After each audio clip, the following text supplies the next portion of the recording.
इन्होंने without any notice, इसने मैंने पूछा है कि मुझे बताएं क्या बात हुई है, इन्होंने पकड़ के बदतमीजी की है, इन्होंने मेरा दुपट्टा उतारा, इन्होंने मुझे धक्के मार मार के नीचे फेंके और आपके ऊपर जबरदस्ती कर रहे हैं वीडियो। अच्छा, इसने आपको किया है? हाँ जी, इसे मैंने खाने का नाम पूछा, इसे मैंने पूछा कि आपने क्यों पकड़ा, इन्होंने कुछ भी नहीं हमें बताया, मैंने कुछ भी नहीं हमें बताया।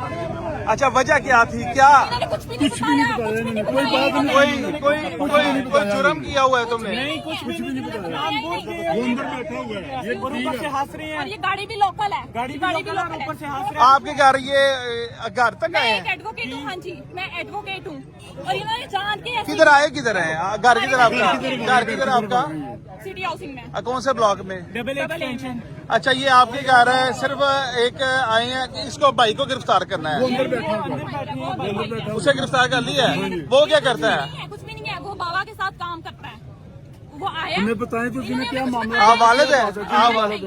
नहीं, वजह कोई बताया? कोई अरेस्ट वारंट और या FIR दर्ज हुई? मैंने इनसे पूछा कि आपने क्या किया, बताया नहीं कहते हैं, रही है। हम बताते हैं। चलो यार, तुसी तो जाओ सारे, ਤੁਹਾਡਾ ਕੋਈ ਮਕਸਦ ਹੈ ਇੱਧਰ ਹੋ ਮੇਰੇ